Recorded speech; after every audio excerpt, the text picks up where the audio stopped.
Hello, hello, welcome everybody. I'm Jev. Yes, Triple V. The accent, by the way, is purely Kiwi.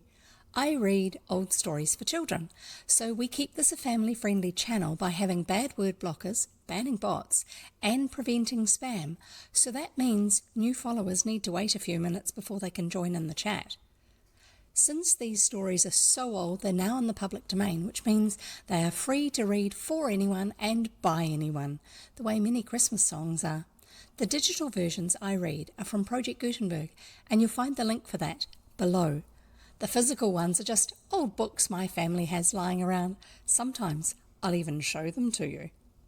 These, by the way, are live reads. Think of them as bedtime stories rather than actual audiobooks. You get the benefits of my mistakes, distractions, explanations, and terrible attempts at accents, along with plenty of chat and interruptions as we find out about things in the story. If you need to do work or chores, then that's fine. Just come and lurk. Please adjust your volume to suit. There are captions available if you have to be quiet or you have hearing challenges, but be warned, sometimes the captions aren't always that accurate.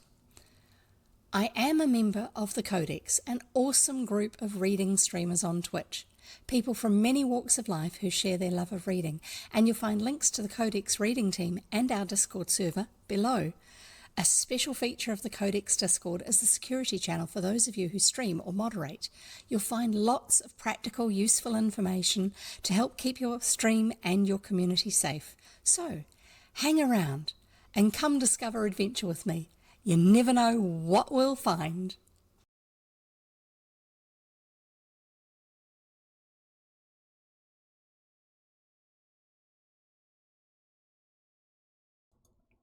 Sorry folks, I just have to do one really important thing for an organisation that I do some admin for. So just bear with me a minute. I'm going to mute myself for a moment and we shall have a tips video.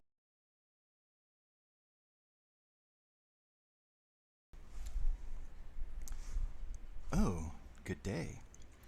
We've stumbled across the raccoons and his stream viewing habitat.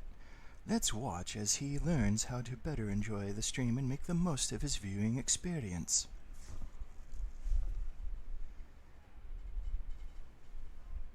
Let's see, according to the video, there are 6 or 7.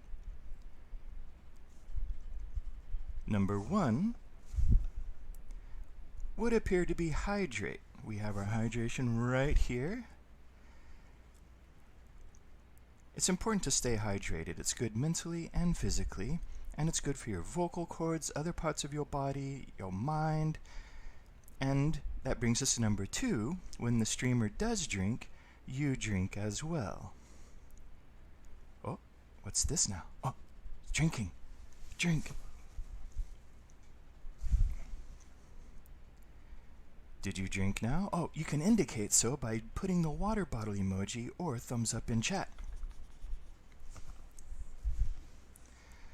Next one, snacks. Ah, Raccoons has snacks. There appears to be trail mix and what's that? Carrot cake. Ooh, that looks yummy. Oh, I guess we can't have any.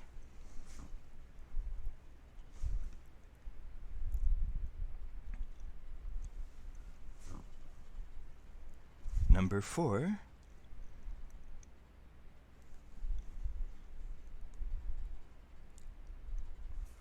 Is to get comfy. Well, Raccoons has his lucky blanket right here, and Raccoons also has a teddy. Who can say no to that? Don't you have a teddy? Maybe a different kind of plushie. Being comfy is good for the mind. Number 5, something to write with or write on, because you never know when you might need to look something up later. We have 2 sizes of pads right over there, 2 pens in case one has really bad ink. Good job, Raccoons. Oh, on second thought, never mind.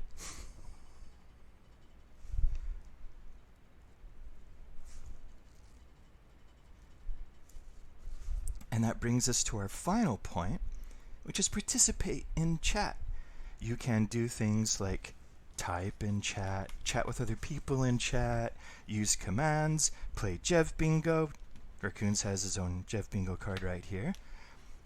You can spend pages and do things like forcing Jev to wear silly things on her head like headbands, crowns, unicorn horns, and perhaps one day even something like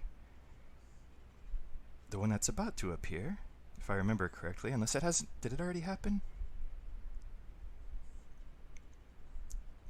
No. Oh, and you can make clips, you can submit quotes. Just try to enjoy the stream.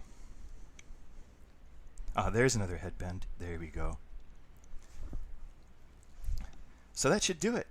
Enjoy the stream, and I'm going to help myself to some of that trail mix. Or not. Ah!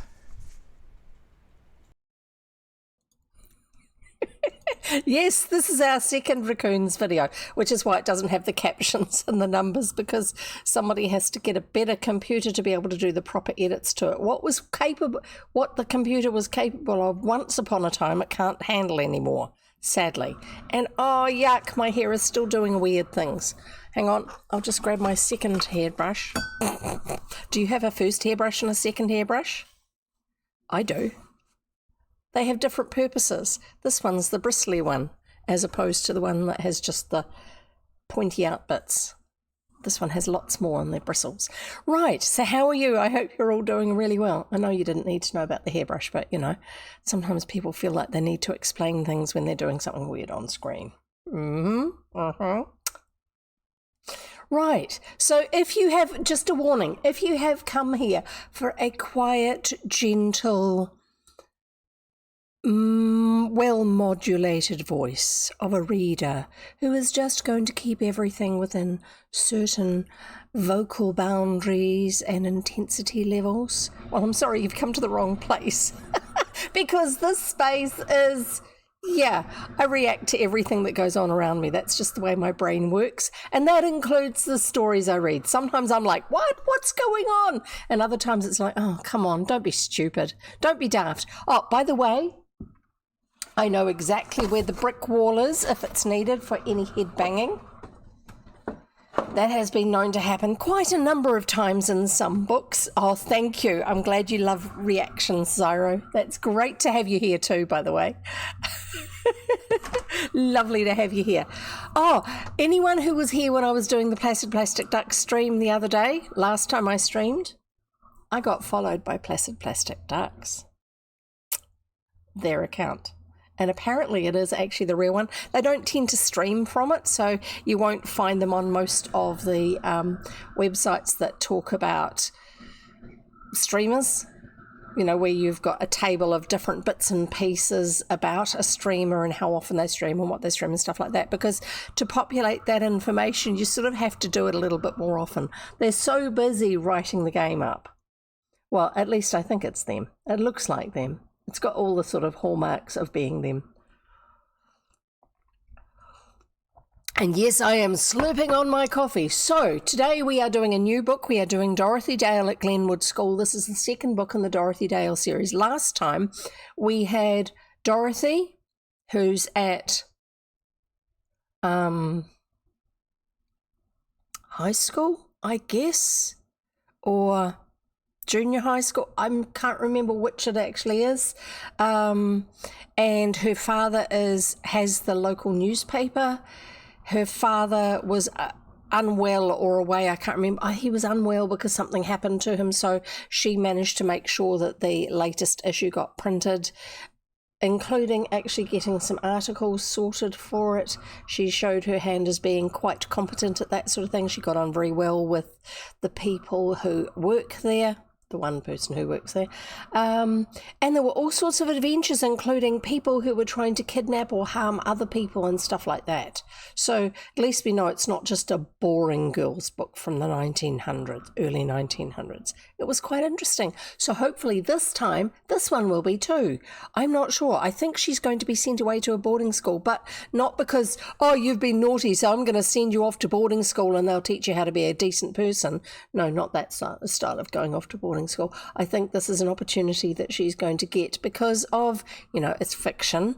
So probably an inheritance that they didn't expect or something like that. Oh, by the way, her mum is dead. Her mum died when she was a kid, I think. It's always been her dad and her. So mum doesn't come into the story at all, as far as I remember. And so we're all set to get into the next stage of this story. Yeah. And I was able to get the other stuff done that I had to do while you guys were watching Raccoon's doing its thing. Right, so here we go. Dorothy's generally a particularly reasonable character from what we found so far. She's got a bit of oomph to her. She's got a little bit of enthusiasm, but she's got a best friend who doesn't fit the social mold, the then current social mold in the society she lived in. Girl from the wrong side of the tracks, whose dad has had a bit of a hard time, whose mum is not really quite with it. Luckily, yeah, well done. And it helps, Zyro, that you chatted. You had followed me the other week, and one of my mods who is really, really sharp on checking up on bits and pieces to make sure that we don't get infested with bots, because bot infestations are nasty. And so therefore, if people don't have don't have a lot of information on their profile pages, because people who don't, I'm not saying this is not you, this is just a general observation of how we do things around here. People who don't stream but have a Twitch account often don't realize that they can actually modify their own profile page, not just their About Me bit, which is about 300 characters I think you can put in. It's not a lot, and you can put some social media links in there, which are definitely worth doing because people do follow them up to check up on people. But on top of that, you can actually do things with the panels underneath. So all of that sort of side of it are things that streamers like me, some of my moderators, actually all of my moderators do it, some more than others, and those who are at the smaller scale of streamers, definitely not the hundreds of views at a time or anything like that, the ones of us who are aware of the dangers of bot infestations, data theft of to do with people's accounts, spamming, scamming, being disruptors, because there are those who do it, who are set up to do it, boasting to their mates about how much they flustered a streamer, that sort of thing. They get a kick out of that. Or to reduce the number of viewers going to a streamer's account. All that sort of thing. And also people who might be trying to be helpful by setting up and paying for view bots. They don't realise that it just goes as a black mark against the streamer. It doesn't actually help them because Twitch actually knows those are view bots. So all of that sort of stuff. There are some telltale signs, which if you watch the Modloon vid that is in this link here, but it's clickable in your chat, and then Modloon 2 and Modloon 3, which you'll have to put the command for those in chat to get the links for those ones. They're all hosted over on YouTube. Even if you're just a viewer, and I don't mean just as in you're not good enough. No. I mean someone who all they do is viewing. That's sort of just the limitation of parental advisory, harsh language. Yes, Goriki doesn't have to give a parental advisory on some other channels when he's sharing things like that. But on mine, because it's a family-friendly space, we do like to let people know that even though I personally am recommending, and also my mods recommend the videos, because they are not done specifically on behalf of my channel, but I do support what they are. The language isn't necessarily what's encompassed here as being acceptable for family-friendly spaces. The original setup for my channel was that it was, I envisaged it being a whole bunch of elderly people who remembered the sort of stories that I read from when they were kids, and they were sharing them with their grandkids, because COVID lockdowns, and there were a lot of grandparents that were stuck at their children's places and with their grandchildren around them. And you know what kids are like, they want to share something with granny and all that sort of stuff. And so I thought that there's a possibility that a granny might want to share something that's familiar to them with their grandchildren. And because of searching for old-fashioned books, maybe have found me that way, that sort of thing. So anyway, yeah, have a look at those. And one of the telltales for you not being under supervised watching now, Zyra, is the fact that you have chatted here rather than just going into full-on lurk mode. We do have one or two who have followed. Oh my goodness, you've subscribed. Thank you so much. I do appreciate that. That is, oh my goodness, that's just wow. Thank you. I do appreciate that. Oh, fabulous. Yes, definitely the no ads thing. That's a good thing too. Definitely a big woohoo and party with all the tossing of the emotes here. And you do get a few extra emotes out of it too. Some of them are quite cute. Even if I know I'm saying so myself and I made them, but I made them because I wanted to have something that they caught hold of. Yes, I would have continued talking right through it, and anyone who wanted to catch what I said during the ad break would have ended up having to either rewind. I don't know if rewind's available on mine yet, or watch that little section on the VOD. I don't tend to stop talking when we have ad breaks just because I lose the flow, and I lose the flow so easily. Yes, the chill Theo. Unfortunately, he's not in the chair next to me, so if for anyone to use the cat cam redeem, he's downstairs chilling underneath the laundry rack. Downstairs. My office is upstairs, the living space is downstairs. I'm up in the what would be attic space, but it overlooks the main part of the house. So he has a fondness for fresh laundry when it's hanging on a rack drying, and he used to hide under that sort of thing when his mum, my daughter, had him down in the city, and now she's here. No, she's not here. He's here. She's overseas. By the way, which genre is the book I'm reading today? The genre of the book I'm reading today, if you want, I don't know what you would specifically call it. It's a girls' school story. So it's from the early 1900s. It's going to have some old-fashioned manners and values and things like this. But usually one of the things we've found with the stories that I tend to come back to by the same author, like I have a collection of authors that I keep coming back to other books by them. Other ones, I'll think, oh, great, they've got a whole lot of books. And then I'll read one of their books and I'll think, yeah, that was enough. Thank you very much. But the ones that really appeal are ones where they might be set in a society that's a little bit restrictive for girls and women. You know, you're expected to get married and have kids and look after your house, and that's it. Usually the stories, though, and the authors that appeal to us being me and the others who often turn up here, is the fact that these girls are finding their own way in the world in one way or another. They will actually experience things that are barriers for them, but they'll just step beyond those barriers a bit.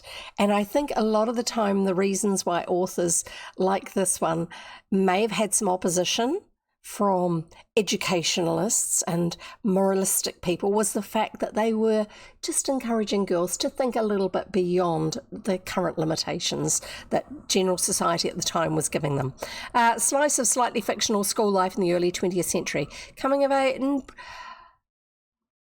This particular book is probably less coming of age and more schoolgirl adventures. Coming of age to me is more later teens in a lot of ways.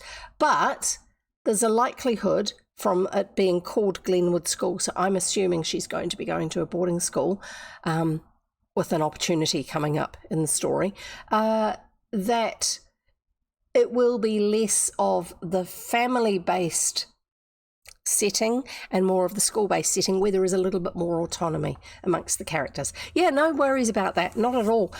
You can find out a little whereabouts. This book is available on Project Gutenberg. If you look up Dorothy Dale at Glenwood School or Margaret Penrose and then look through the list there, all of her books currently are on there. All of her Dorothy Dale books are on there. Yay. There's also one which looks like it's the first book, but it's actually an audiobook version. I haven't found a specific listing like on Wikipedia for this book, but the author is on Wikipedia and it lists the books that she's written. Anyway, so here we go. We are going to give this one a go. We haven't read this one before. And we will say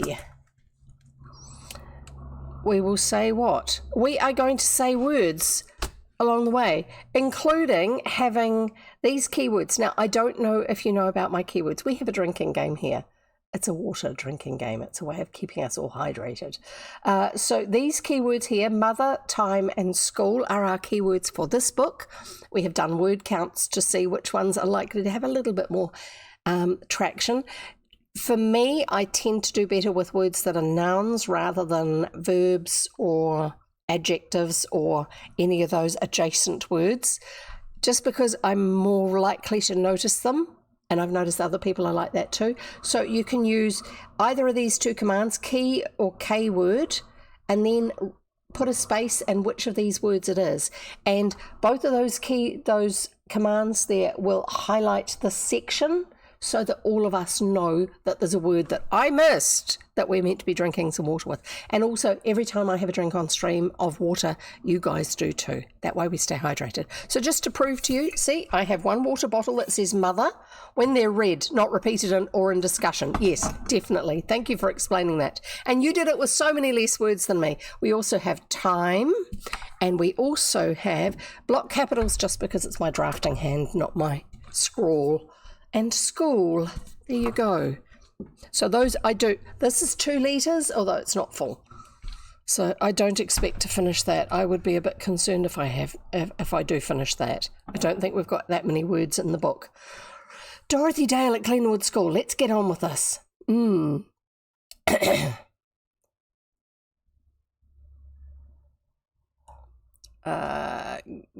do we get to? I'm trying to turn pages and not be distracted. We do have... bother, I didn't put them in. No, I'll read a bit first and then I'll put them in. I do have some illustrations. There's only 3 illustrations in this book. There's the frontispiece and then there's 2 other ones. And I will put them into a slide, a thingy, so I can show them to you at some stage, but I won't do it now. Here we go. And yes, there will be some words that these days mean something completely different. And if we were at school, we would giggle behind our hands at some of the use of the words. But I will try and read them with a straight face, or if I think I'm not going to be able to, not to laugh at them, but just the usage is different. And so instead of my school kid mind going, "Ooh, that's a naughty word," or "Ooh, that's a little bit of a stirring word," I will either ignore it, the fact that it might be, and read it straight, or I will sub in another word. I don't tend to do that, but every now and then if a word gets a lot of usage that I think is going to be too distracting for people, I'll do that, because we may use it differently now. So we'll see how we go. Dorothy Dale at Glenwood School, first published in 1908 by an American author called Margaret Penrose. Here we go. Chapter 1, 2 young girls. And you are quite sure, Daddy? I am not dreaming, that I'm sitting right here with my arms around your neck and you've just told me it's all perfectly true? And to make still more certain that the whole matter was one of unquestionable reality, the girl gave her parents such a flesh and blood hug that a physical answer came to her question in the shape of a protest from the very wide-awake man. So this is her father, obviously. Now, see here, little captain. That's what his nickname is for her, because since Mum's not around anymore, she tends to take charge of things. He remarked, "It's all very well to make sure we are not dreaming, that all the good news is real, but please remember I have put on a clean collar, and your tactics are quite military. You are acquiring muscle." So she's growing up, getting a bit stronger. Major Dale kissed his daughter fondly as she relinquished her hold on him and smoothed back a stray lock of his silvery hair. So he's slightly older. He's got grey hair. Tip for those who haven't read anything old-fashioned or been to museums where they have the way people used to live. type displays. I grew up with those style of museums. They were a lot more interesting for us as kids because we were imagining what it was like for our forebears and things like that. So putting on a clean collar, you would have the same shirt for a while, but you had a separate strip of fabric or early plastics that would be fastened onto the top of the shirt so it would stay neat and tidy underneath your coat, underneath your jacket, that sort of thing. And the shirt itself you would wear for a bit longer, and then you could just clean the collars. And you would have collars, depending on if you were poorer, you'd probably have buttons. Otherwise, you'd have collar studs, which are a little wee metal thing that would go through and work like a cufflink to hold a collar onto the top of the shirt. If you've seen any old movies with people who work in factories or in mines and they're coming home, the guys in there, and they've got a shirt that just comes up to here with buttons down, that's usually because they're not wearing a collar because they're going to work somewhere where they're labouring. And so that style of shirt would be what it would look like if you didn't have your collar on. Anyway, let's carry on. I'm so glad for you, Daddy, she went on. You do need a real rest, and now we will not have to plan every day what we may spend tomorrow. Spend. It's about money. I fancy I will still keep the notebook going with pounds and prices of things and an occasional orange and even some foreign fruit now and then.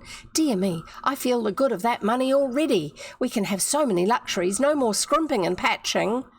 Yeah, money, I told you.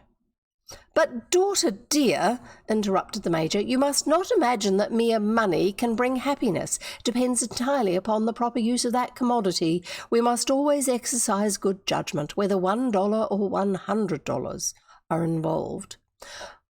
Oh, of course, I know we're not very rich. We cannot just exactly live sumptuously, but we may live comfortably. And really, Daddy, now that it is over, I may as well own up. I have longed with the longingest kind of longing for a brand new hat. May I really have one? Ribbons and all? 2, one for Sunday and one for every day. Back in the day when girls wore hats all the time when they went out. Outside, type out, not even going anywhere. They do say I have talent for hats, and that one must have originality to trim and keep old headgear up to date. So she's been recycling stuff, she's been changing things, repairing things. Yes, there was a time change recently, Coleslaw, sorry about that. I'm now on summertime, even though you folk are still also on summertime, probably, I'm guessing. Everyone I know in North America is still on their summertime, and they will be changing towards the end of the month. Oh, what do we got? We're going to the time for the picker of decision. This one is only 2 weeks long. Oh, okay.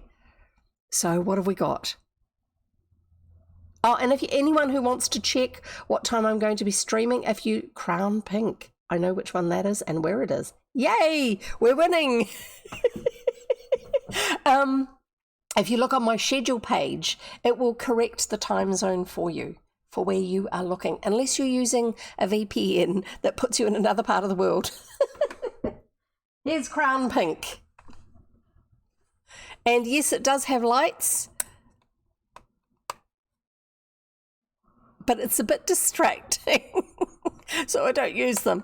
It's bright enough as it is. I never know if it's us or you.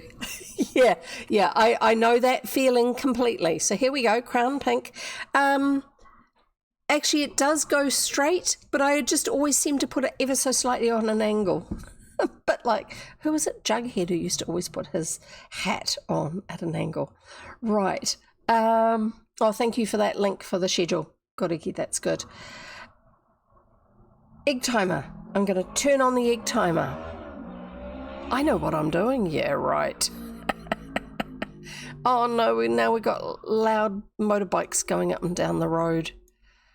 Egg timer, there it is. I must have something extra at the top of my list for me to not see it in that first screen. So this is now going to run for 6 minutes, and then I will take this off. November the 2nd apparently is our next here. Oh, okay. Yeah, because I know that different places have changes at different times. And in the States, different states do it. I'm guessing that Canada does that with provinces. In New Zealand, it's all done one way. We do have 2 time zones in New Zealand. We've got main New Zealand time, and we have Chatham Island New Zealand time, I think. Yeah, some provinces don't do it. Yeah, I think it depends on how much, if they think there's really any benefit to it. Personally, it's happened all my life, but I'm not that old that it hasn't happened all my life. But I don't know. I wasn't around when they were originally discussing it, so I have no idea. You know what I mean? I'm not that old. It was something I think that came out of one of the wars. Let's get on with the book. It's got nothing to do with the book. My opinion of daylight savings. Yeah. Anyway, I know that part of one of the states in Australia, one of the territories in Australia. No, they've got different names for them. One of them is called a territory, but they have a collective noun for them, and I can't remember what it is. A noun for the collection of them. Right.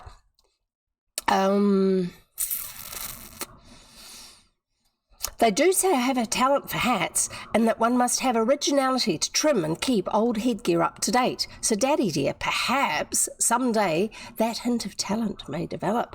I may be an artist or something. She could even be a milliner. There's nothing wrong with doing a job, a normal job. You don't have to be doing some highfalutin, impress everybody job. Yeah, good timing on the hat book and my redeem. Yes, definitely. Then I will bless the days when I had to make over hats to discover myself, said Dorothy, promptly clapping upon her blonde head such a confusion of straw and flowers, to say nothing of the dangling blue ribbons, that even the Major, with his limited appreciation of keeping old headgear up to date, was forced to acknowledge that his daughter did know how to trim a hat. Sounds like she's put everything on it, actually. When will the money come? She asked. They have not had a lot of income because it's his own business running the newspaper, and most people want the newspaper to be cheap or free. And part of the funding for that sort of thing is advertising, and usually there's not a lot of it in a small town. When will the money come? She asked, tilting her head to one side to get a look in the small oval mirror that was sufficiently large for the Major's neckties but was plainly too short for hats. We won't get it by the pound like butter, you know, daughter, nor is it a matter of so many blank cheques to be filled out as we progress with penmanship, like copybook work. As a matter of fact, I've just received the legal information that my dear old soldier Uncle Ned, otherwise known as Captain Edward Dale on the retired list, resident of India, subject of Great Britain, even though the story is set in the United States, has answered the last roll call and left what he had to me. Uncle Ned was the hero of our family, daughter dear, and some day I will tell you why you are my little captain. His own successor, and the Major laid his hand upon Dorothy's shoulder in a way he had of making a promise that he intended to keep. A commotion, so there you go, we now know it was an inheritance. A commotion on the side porch interrupted their confidences, and the Major took advantage of it to make his escape. He kissed Dorothy goodbye and left her to the commotion that presently made its way in at the door in the shape of Tavia Travers. The commotion in the shape, not the door. Dorothy's warmest friend in everything. Hurrah for the good news, shouted Tavia. This is the girl from the wrong side of the tracks, flinging her sailor hat up to the ceiling and catching it as promptly. I don't think Dorothy's dad has any objection to her, and because of how they succeeded in dealing with a particularly sticky situation and both girls were involved, people in town are a little bit more generous towards her now in terms of their attitudes. Flinging her sailor hat up to the ceiling and catching it as promptly said, 3 cheers for the money. When will it come? Give a fella some. Tiddle-um-tum-tum. I'll have some bunny to make a rhyme with money. And Tavia swung around like a pinwheel to bring her verse to an effective full stop, a way she had of punctuating her impromptu productions. Dorothy made a comical squat to add more finish. Squat? bobbing down, I guess. And then the two girls, feeling better for having opened the safety valve of physical exertion to let off mental exuberance, sat down to talk it over quietly. Have you noticed that? Sometimes when you've got all sorts of excitement going on in your head, you just need to physically do something to get it out of your system so it doesn't overwhelm you or overload you.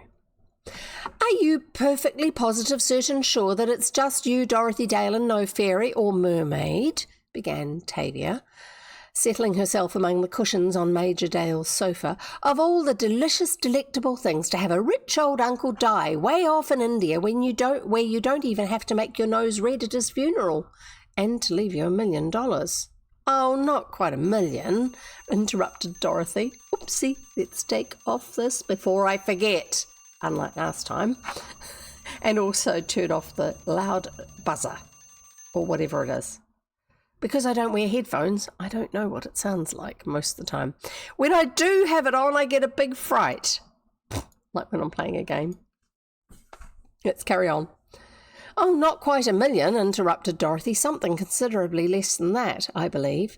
But it's all kinds of money, I know, went on the other. Dear me, I do wish some kind of money would run in our family, even with red noses thrown in, but no such luck. When we have a funeral, we always have to pay for the coach. Tavia Travers, how dare you talk so of such serious things? You're not meant to joke about death and funerals. Back then. The people don't these days either. They get a bit squeamish about it. A little bit, ew, that's icky, don't talk about it. It's not going to change whether it happens or not. How else would you have me talk of serious things? The most serious thing in my life is money. It's scarcity. Funerals, of course, take time and are unpleasant in many respects, but for right-at-home trouble, it's money. It's nice to think that the dear old captain should be so good to father, said Dorothy. Oh, yes, thank you. Well done. Time, where is it? Here. You saw it flash, didn't you? We're all drinking water because I'm drinking water.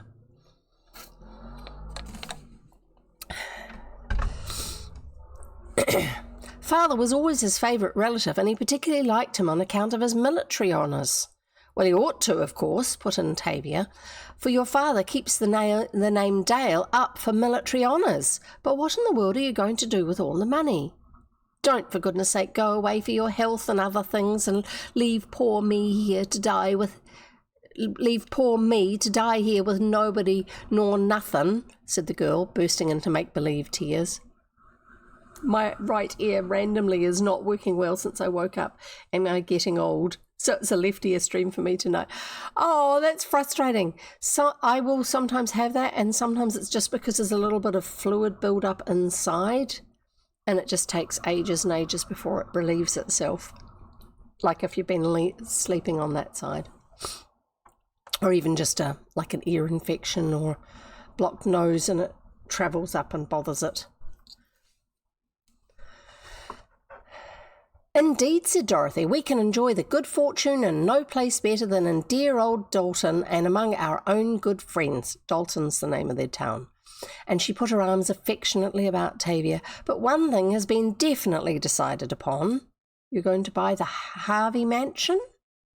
Oh, that was the old lady that died in the last book. And they were trying to figure out what had happened. And why somebody else was chasing somebody else to do with her dying. And it was because this other guy was meant to be getting the inheritance, and one person was trying to get it out of him. No, a new hat. Father has just this minute given his consent. Make it a tiara and save the expense of hat pins, suggested Tavia.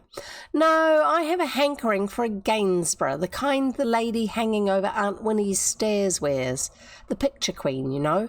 Oh, yes, she looks very nice in a picture over the stairs, remarked Tavia, but my advice to you would be to wear elastic under your chin with a thing like that, or else try Gulliver's glue. Hat glue? One breeze of the Dalton kind would be enough for a Gainsborough. I don't know what a Gainsborough hat is. Maybe it's just the girl's name for a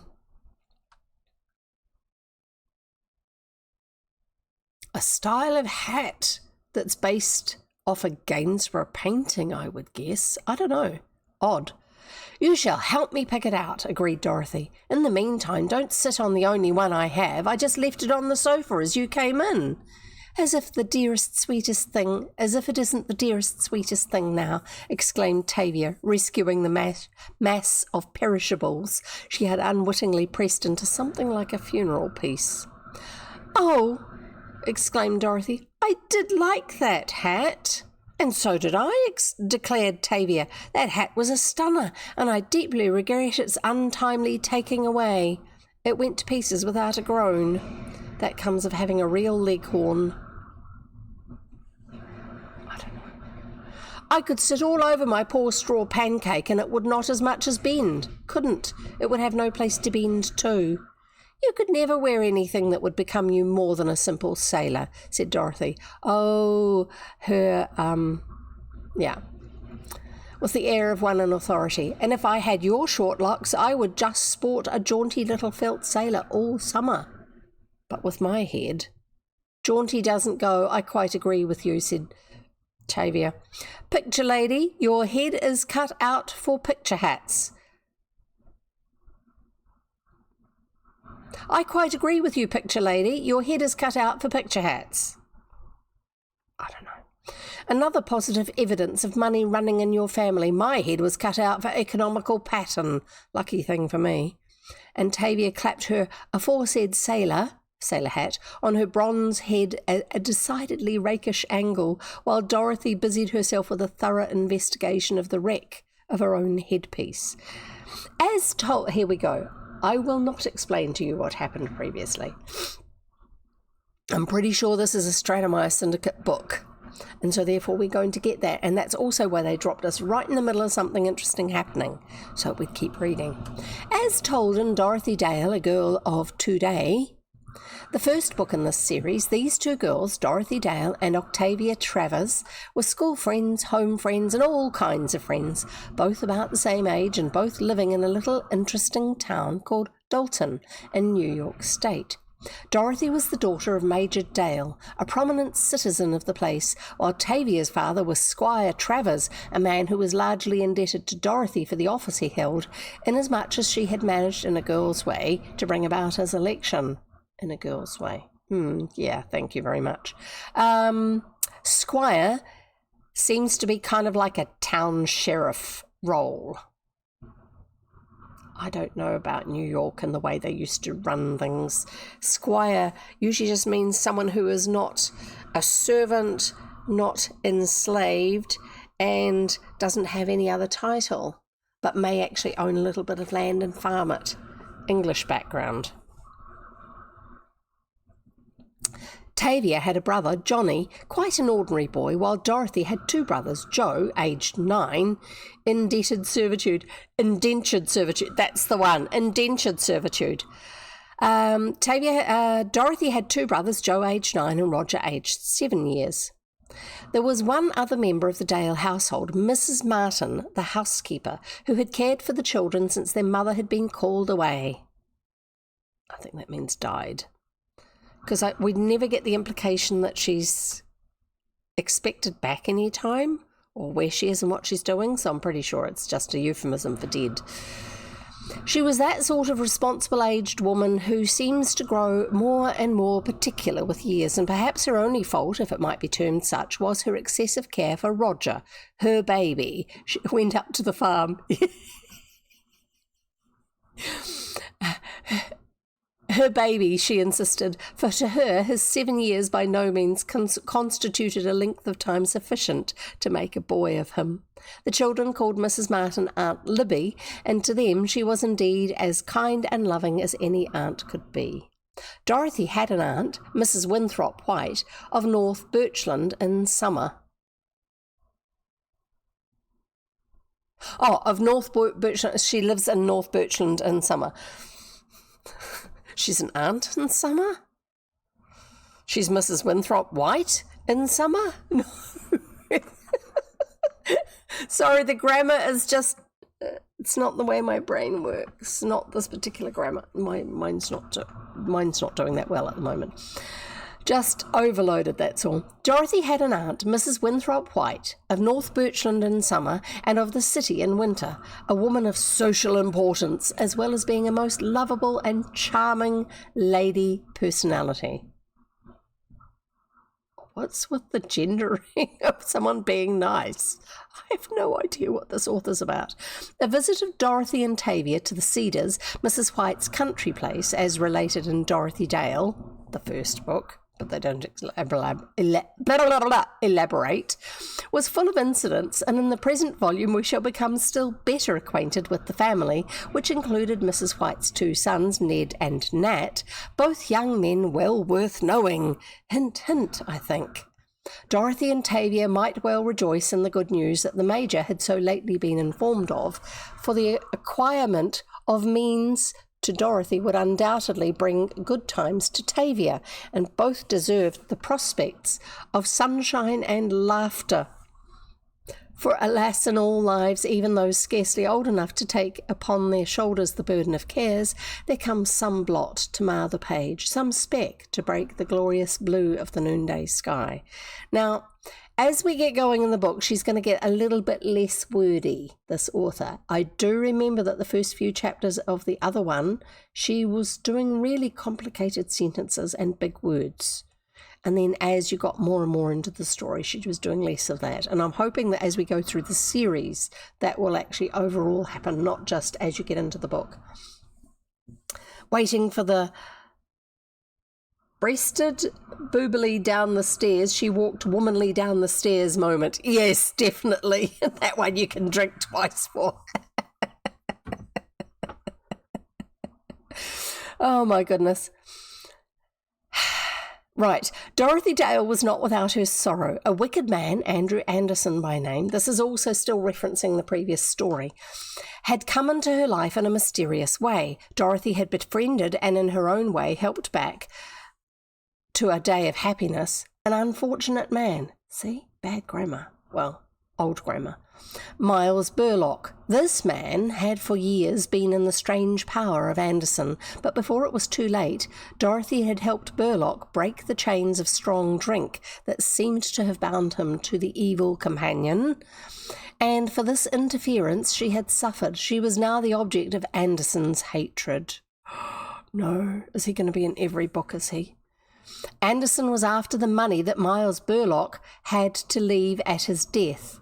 But Dorothy and her father saved this for its rightful owner, a little daughter of Miles Burlock, who had for some years been kept away from her own father by Anderson. It's all very complicated, but they got it resolved, but Anderson's still in the wild. The child, now an orphan, came into the care of Major Dale, her legal guardian, and so Anderson had new cause for his hatred for Dorothy, the money and child having both been put out of his reach. So this was Dorothy's sorrow. She had been persecuted because of her goodness. I wouldn't be sorrowing about being persecuted because of my goodness. I'd be sorrowing because the guy shouldn't be doing it.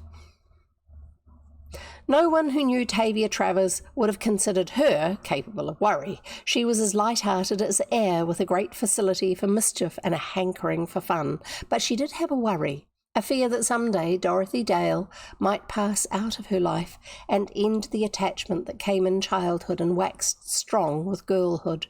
Dorothy was what might be considered a girl of the aristocratic class, while Tavia belonged to those who consider it a privilege to work for a living and have a keen appreciation of the opportunity, as Squire Travers proved when he turned in to show himself the best official in the capacity of squire, of which Dalton had ever boasted.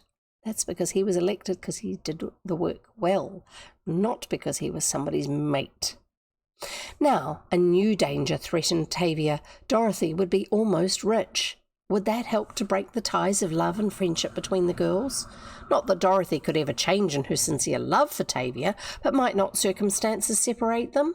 And then Tavia had been first to congratulate Dorothy on the good news, and the smashed hat had furnished an incident sufficiently distracting to keep Tavia from the lamentations that at first filled her heart.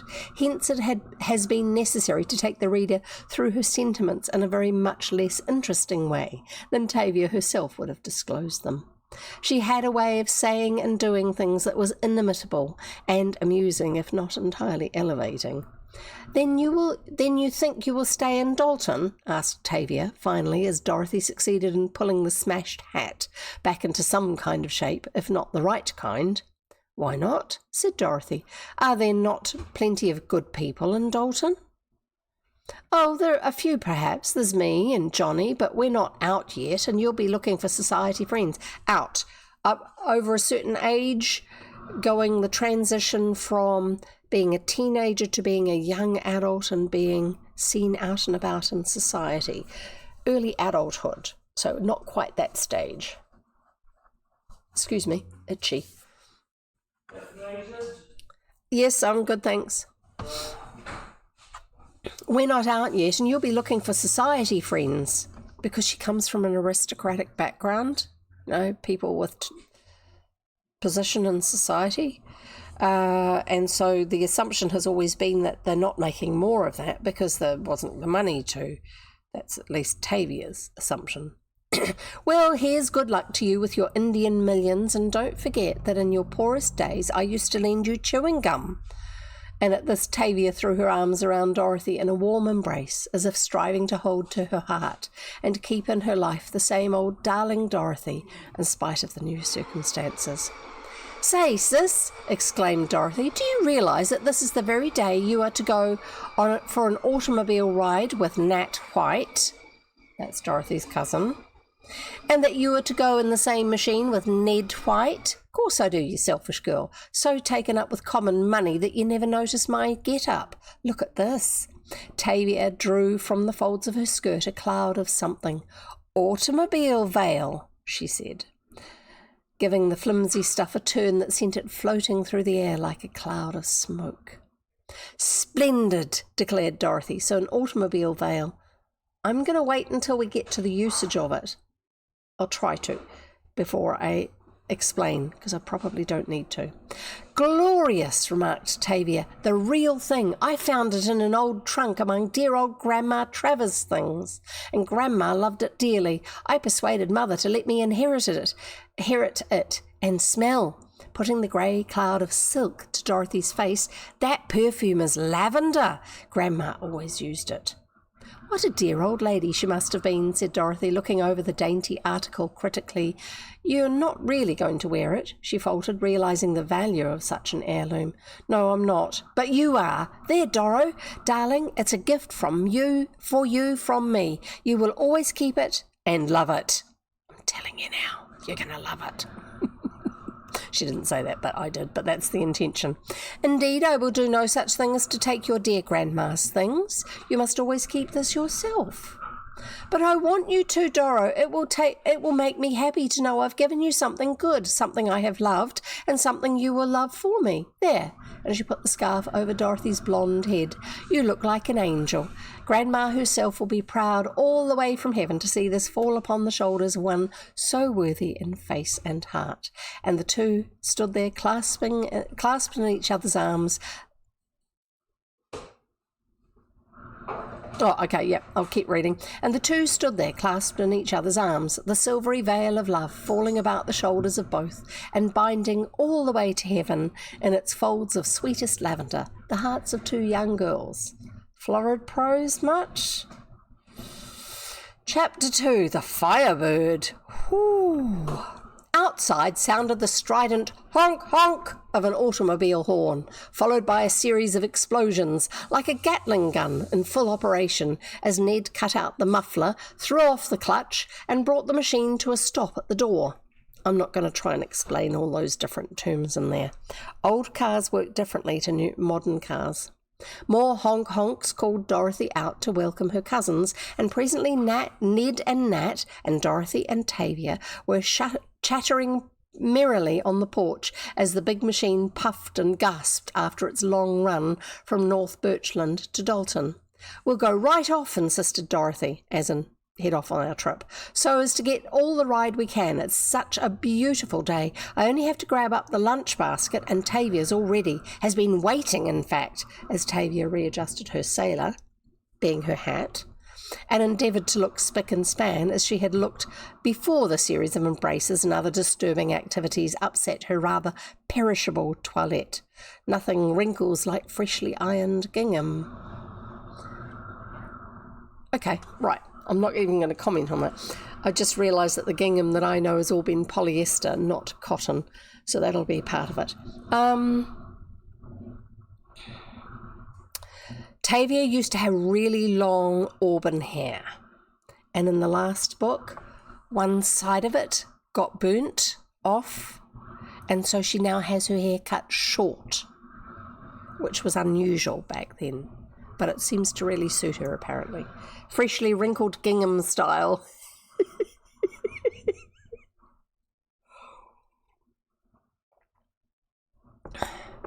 Just a drink of cold water, lady, begged Ned. Before we start again, my throat is macadamized. Macadamized? Tar macadam. Which way how do you say it? How's it meant to be said? Macadam, because it's named after a guy called Macadam who invented it, if memory serves. And you probably heard all of that. Because it looked like the audio was picking it up. I'm Macarena. Yeah, definitely. Well done, Colson. I don't know if I knew of the Macarena before we watched Just Visiting, or if that was my first time hearing it. It's an amusing point that happens in this time travel movie. It's based on a French one, although it does actually turn out differently to the French version, but the two main characters are the same two actors that are in the French one, and it's called Just Visiting, and they are from the 16th century and they end up in modern Chicago. So the Macarena's on a car radio, and the car being mistaken for a dragon. The car being mistaken for a dragon. It's quite amusing. It's one of the family favourites. It's very lowbrow, but it's quite well done. I love it. Anyway, let's carry on. Right. I'm trying to find where we got up to.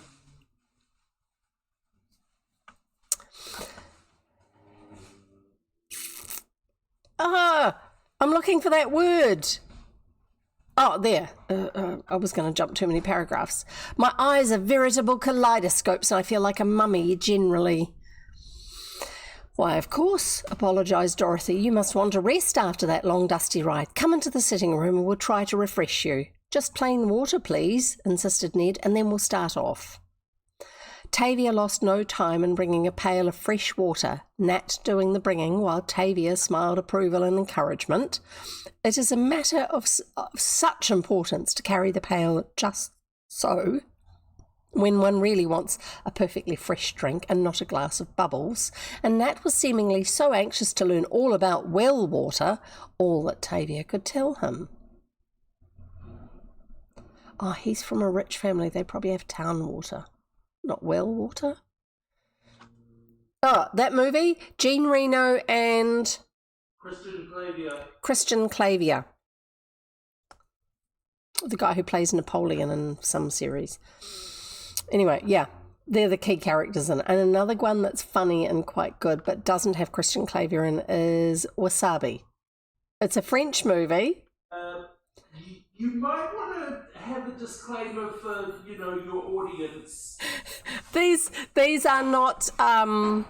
These are not kid-friendly. They're not kids' movies, okay? They're adult. They're movies for people who have the ability to distinguish what is fantasy and what is real, but also they do have some language and inferences in them along the way, okay? And violence. Definitely violence. Wasabi, French movie, French lead character, set in Japan, but comedy, action comedy. It's quite good. Right, let's carry on. Also very lowbrow.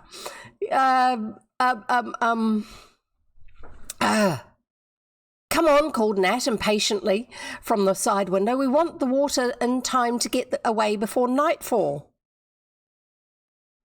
I am still streaming, aren't I? Because my ad manager just disappeared. That's weird. I don't know what happened. Anyway, carry on. I'm going to ignore that. I don't know why it did that. I had to restart OBS after I thought I'd already started stream because I hadn't started stream. Yeah. Anyway, must be lovely to go fishing for water in a pail like Simple Simon. Nat, you can talk to Tavia indefinitely after we have slaked our firebird thirst. Tavia blushed prettily at the good-natured rebuke, and Dorothy playfully shook her finger at the tardy one, who seemed to have forgotten all about Ned wishing a drink. Finally, the boys were satisfied that Dalton Wells did justice to their reputation, and so the Firebird was made ready for the day's run. The Wells in Dalton, the suppliers of water in Dalton. I'm so glad, commented Dorothy, that Joe and Roger are not around. It will be hard to go off and leave them. Plenty of time for little boys, remarked Nat, turning on the gasoline, then shoving the spark lever over, all ready to crank up. That's all about how you start a very early vintage car. Older than the ones I grew up with. Not because I'm that old, but because my dad used to have one, because they were a cheap car to have as an extra for something to tinker with. They were already well old by the time he got one. So, yeah. But they have extra levers and stuff, and you start them differently to a normal car. Normal being modern. Yeah. Tavia had taken her place in front as Nat was to drive the car, while Dorothy was on the leather cushions in the tonneau, which is the back part, where Ned would interest her with talk of school and other topics which the two cousins held in common. Presently Nat cranked up, swung himself into the car, and the Firebird grunted off lazily though enough at first, but soon increasing to a swift run through the streets of Dalton. Most people were still using horse and cart at this stage. 1908 is a very early car.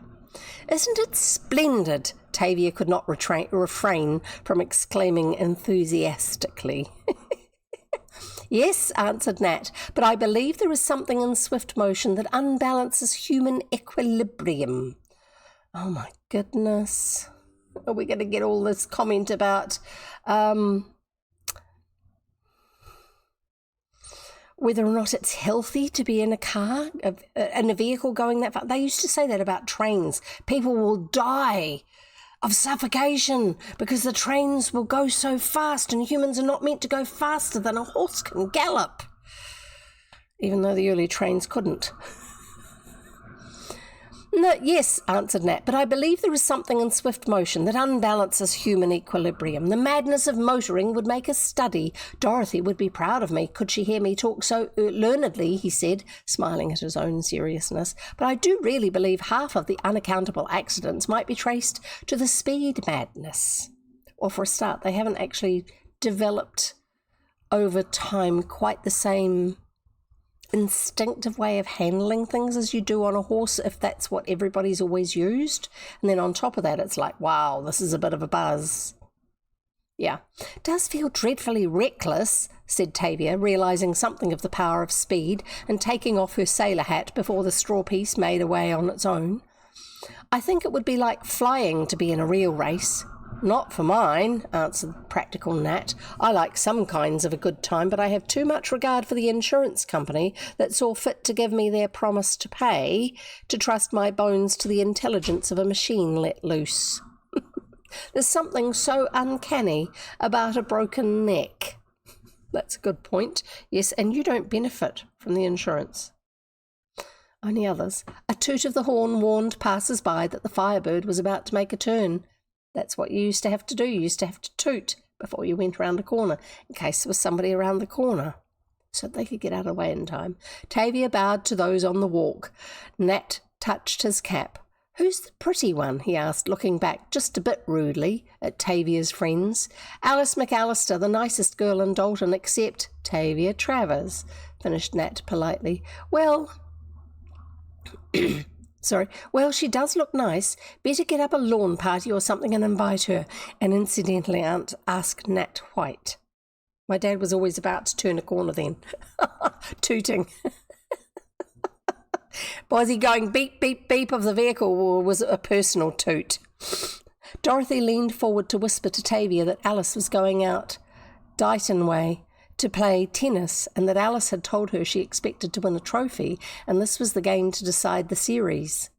Alice certainly looked capable of winning most anything, and she was such an athletic girl, the kind called tailor-made, without being coarse or mannish.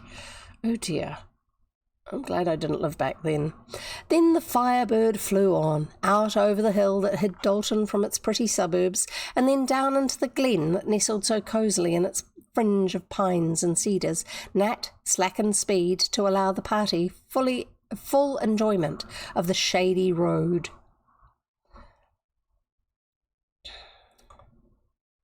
And this gave all an opportunity of entering into lively conversation. The boys wanted to know all about the mysterious man Anderson who'd been lodged in jail. As Dorothy and Tavia had played rather a conspicuous part in the man's capture, and all this had happened since the girls had been out to the Cedars on their visit, naturally Ned and Nat were interested in the sensational news. "I'm glad he's safe out of your reach, Doro," said Ned, "for you never seemed to know when or where he would turn up." "Yes," put in Tavia, "Dora has actually gained flesh since we landed him. He was such a nuisance." The doctor had actually sent her to go and stay at her aunt's, well, sent her to go off on a holiday where the bad guy wasn't, because she was actually so stressed about it. She was getting quite unwell. Dorothy was. "He had no regard for persons or places." "And how about the news from India?" asked Ned. "I suppose the Major will sell out in Dalton and move to better accommodations now. Not but what Dalton is a first-rate place," seeing the look of reproach on Dorothy's face at the idea of anyone uttering a word against her beloved town. "But you know there are little conveniences in other places. Postmen, for instance, and, well, something called society, you know." "We have no thought of going away," answered Dorothy. "Father says the money is just enough to make us comfortable, and there is plenty of comfort to be bought in Dalton." "And some given away," ventured Nat with an arch glance at Tavia. "Which way shall we go?" asked Nat, as a forking of the road made a choice necessary. "Through the glen," suggested Dorothy. "There is such a pretty spot there where we can lunch." "Which spot?" asked Tavia. "I thought this was all road with deep gutters at the side running down to the river over the hill." "I'm quite sure this is the road Father took us out to a picnic on," said Dorothy, with some hesitation. "Well, maybe," said Tavia, "but I think this is the old river road. It seems to me I've been out this way before and never even found a place to gather wild flowers. All road and gutters, and then a big bank to the river." It's starting to sound a little bit ominous. Is that bad guy around? Because they've mentioned him a bit recently.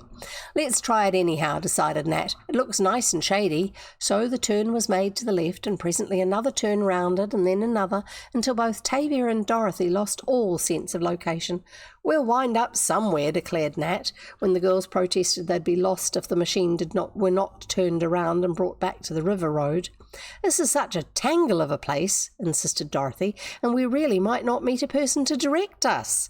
"If it's only one road, you're either going up the road or you're going down it. You don't need direction. We're going this way and we haven't turned around yet. So if we want to go home, we turn around on the road and go the other way."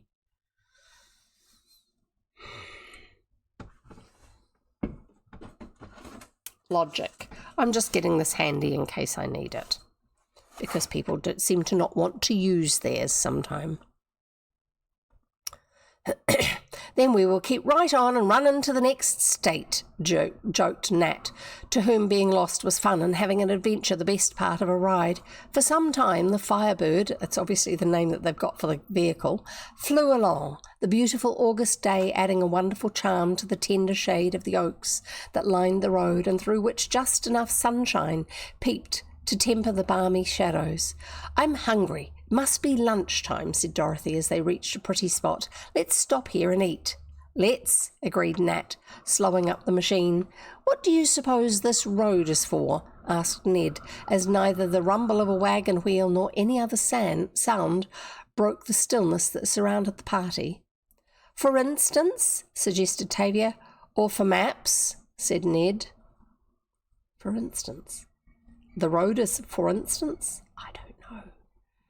For automobile parties, declared Dorothy. Oh, and by the way, my ad manager has decided it is going to wake up after all. For yours truly, finished Nat, stretching himself on the soft sod that came down to the road as beautifully as if it had been made to order on a well-kept terrace. So he slowed the car. It didn't say that they'd parked it and got out, and yet Nat is stretching himself out on the soft sod. Okay, that's a leap of story. The girls soon had the lunch cloth spread and the basket was then produced, or rather its contents were brought forth. Yum, yum, exclaimed Nat, smacking his lips as Dorothy began placing the eatables on the cloth. Oh, but water, sighed Tavia. We were to get some as we came in the woods. There's a fine spring there. 2 miles back, announced Nat. But there must be one near here, declared Tavia, for there are forget-me-nots in this grass. Is that a sign of water? Asked Ned. Positive, sure sign, replied Tavia. Let's hunt for the spring. Too early, answered Nat. Against the game laws. Can't hunt for 2 whole months yet, worse luck. Well, look for the spring then, Tavia corrected herself. I fancy I smell watercress. Definitely there's water somewhere. Well, of all the fanciers, first bluebells mean spring water, then gasoline from our own tanks smells like watercress. Now, Octavia Travers, I'll go you, said Nat. Come and find spring water, bunches of watercress, and a salt spring to go with the cress, or you will walk home. Tavia answered the challenge by skipping along through the grassy track, with Nat dragging lazily along at her heels. Don't get lost, cautioned Dorothy.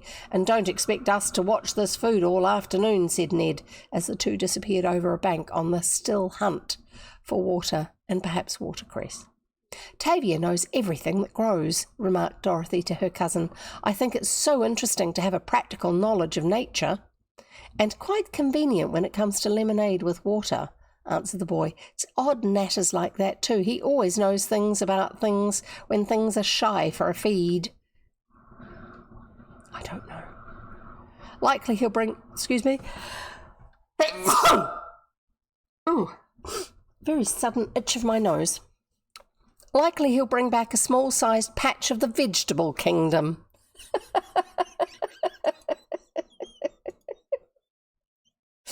Oh, my goodness.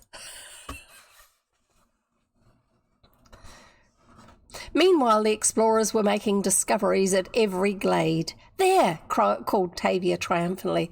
That's a spring. But the announcement came a second too late to save Nat from a footbath. He just stepped in the mud then. So I have noticed, he declared, trying to shake some of the cold water out of his low-cut shoes. Oh, that's too bad, Tavia managed to say, although her joy at finding the spring made any regret at the method of its discovery quite out of the question. Being careful of her own footing, she made her way along until the stone basin at the spring source came into view. Now, where I live, it doesn't work like this. There's no stone basins at the head. There's no particularly apparent spring or anything like that going on. It's just water seeps out of the ground through the mud, and you don't go and help yourself to it for drinking. Because the part of the country I'm in, we don't have lots of rocks that mean that water comes through cleanly and clear and things like that. I have been places that have this, but they're usually rocky mountains over in places like Andorra in Europe, not like the part of New Zealand that I live in. Anyway, until the stone basin at the spring source came into view. Didn't I tell you? She shouted. And there's the watercress. She was on her knees now, leaning over like the goddess who saw her face reflected in the water. Tavia knew the peculiarities of a spring and knew how to avoid the common penalty of wet feet when either getting cress or a drink by hand, scooping water up with your hand. Let me see, asked Nat gallantly as he saw her stooping over the brink. I do want some of the cress, she said. So do I, declared the knight, but alas, as he stepped down to the brink, he went down, down, down. Help, he shouted merrily in spite of the second footbath within a few minutes, but Nat kept on sinking, until what seemed like a joke soon assumed a serious aspect. "Give us a hand," he called to Tavia. "I must have struck quicksand." I don't think it's as real as it is in books. Tavia ran to the side of the pool where the boy was embedded. He had jumped right in instead of feeling his way as Tavia had, to make sure of his ground. "Take my hand," said the girl anxiously, but the effort necessary in reaching toward her only served to make the unfortunate youth sink further down. "I guess you'll have to go for help," he admitted finally, the danger of the situation forcing itself upon him. Let's just put the wall away for a minute. It's not that sort of fun. "But suppose you should go under while I'm gone," faltered Tavia. "Just pull that tree branch over to me," said Nat, "and I'll cling to that. This must be a glue spring. My, but it has a grip. There goes my shoe." "I'll run for Ned," cried Tavia after she'd given the boy in the pool a hold on the tree branch, and then she shot across the field like a deer, leaving Nat to say his prayers as he described the situation. It seemed a long time to the imprisoned boy, but as a matter of fact Tavia was back very soon with reinforcements. Besides Dorothy and Ned, there came to the rescue a woman who just happened by and heard of the danger. She knew the spring, and depositing her basket of eggs in a safe place, pulled a fence rail from its post, and with Ned holding one end, hurried on to the spring. By this time Nat was almost exhausted, for though it was an August day, standing to the waist in cold spring water was not an enjoyable position. "I found the spring," he tried to joke as the others came up to him. "So we see," drawled Ned. "Here," called the strange woman, who evidently knew exactly what to do. "Young man, you take this end of the rail to the other side. I'll hold my end here and the boy can pull out across it." Dorothy and Tavia looked on anxiously. They'd heard of persons being swallowed up in quicksands. Might not this be such a danger? The pool was uncomfortably wide just where Nat chose to try its depth, so that it was difficult to span it with the fence rail.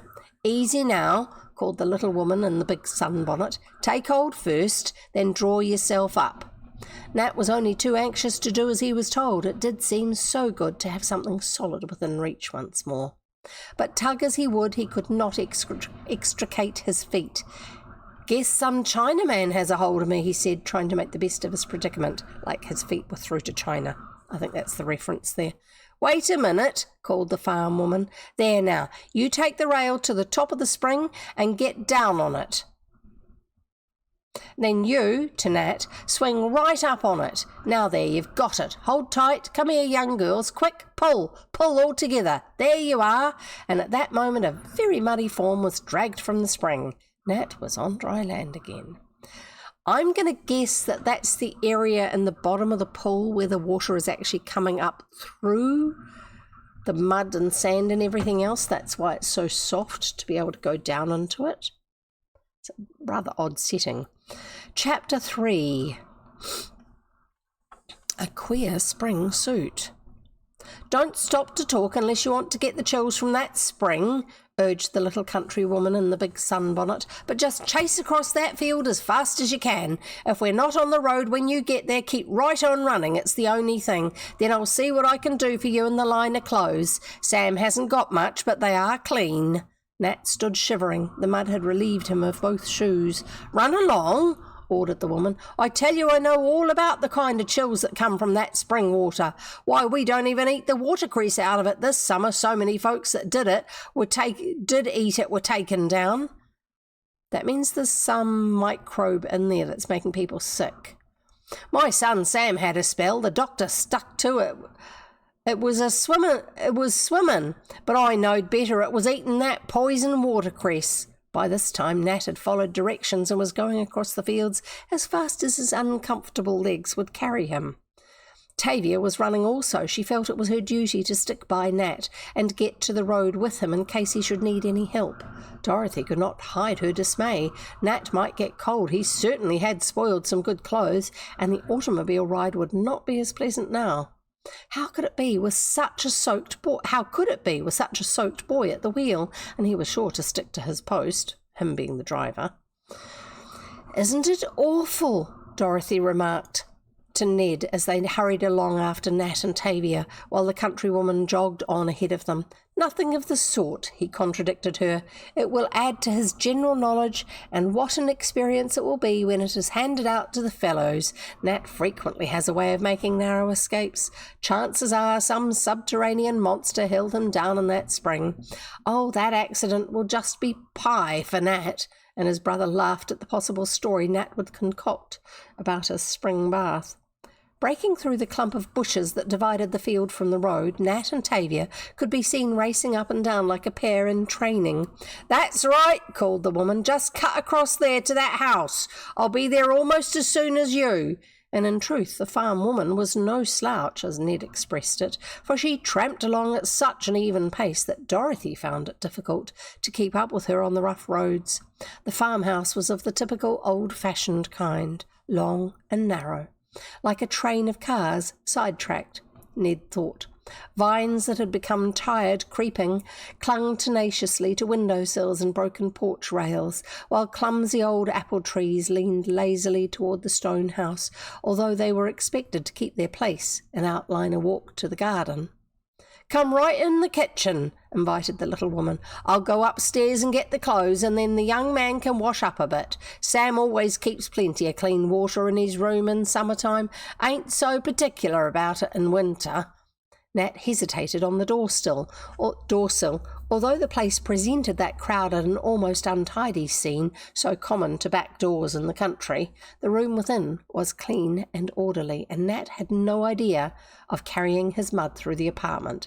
Tavia, seeing his predicament, promptly found the broom and began such a vigorous scraping of the muddy clothes that Nat backed down to a bench and fell over it. "There!" exclaimed Tavia. "No more will come off, I'm sure."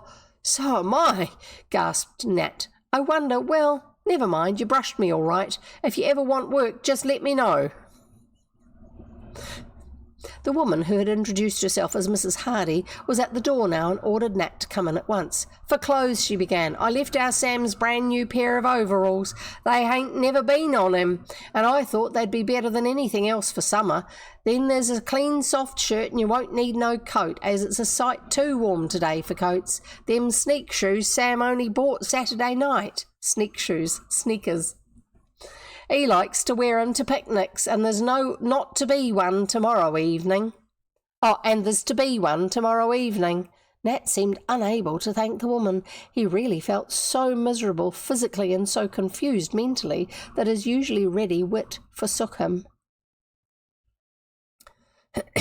But Dorothy could have hugged that dear little woman who was so kind and thoughtful. Ned was out in the motor car, so Dorothy was the one in authority. "You are so kind," she faltered to Mrs. Hardy as Nat's muddy heels lost themselves from view up the box stairs. "I'm sure we cannot thank you enough." Interrupted the woman, busying herself at once about the little cook stove. "If the same thing happened to my Sam, I know you'd do as much for him. He'll be in to dinner. Maybe you'll see him. I am proud of Sam. He's all I've got, of course. That makes some difference." Ned now brought the machine up to the front of the house. He blew the horn to attract attention, and Tavia ran out. "Of all the luck," he stammered, trying to talk and laugh at the same time. "Every scrap of our lunch is gone. Dogs, chickens, and maybe a boy or two took it. At any rate, they did not leave us as much as the basket." "Oh," gasped Tavia, "isn't that mean?" "Rather," answered the boy, "but perhaps we can get some crackers and milk here. I feel that the pangs of hunger will do something desperate presently. Nat, I suppose, will get a warm drink, and no doubt something to make him strong. Homemade bread is the usual, I think, but I may starve," and he looked truly mournful. Dinner hour was flush, as he expressed it, meaning that the time had come to eat, as both hour and minute hand were hugging 12, whistles blowing and a distant bell sounding, all of which indicated meal time was flush. Whistles blowing and bells sounding. A lot of factories and workplaces used to make a lot of noise right on the hour for the start of lunch break, so because people didn't have watches necessarily, and they could all stop at the same time and go and have lunch.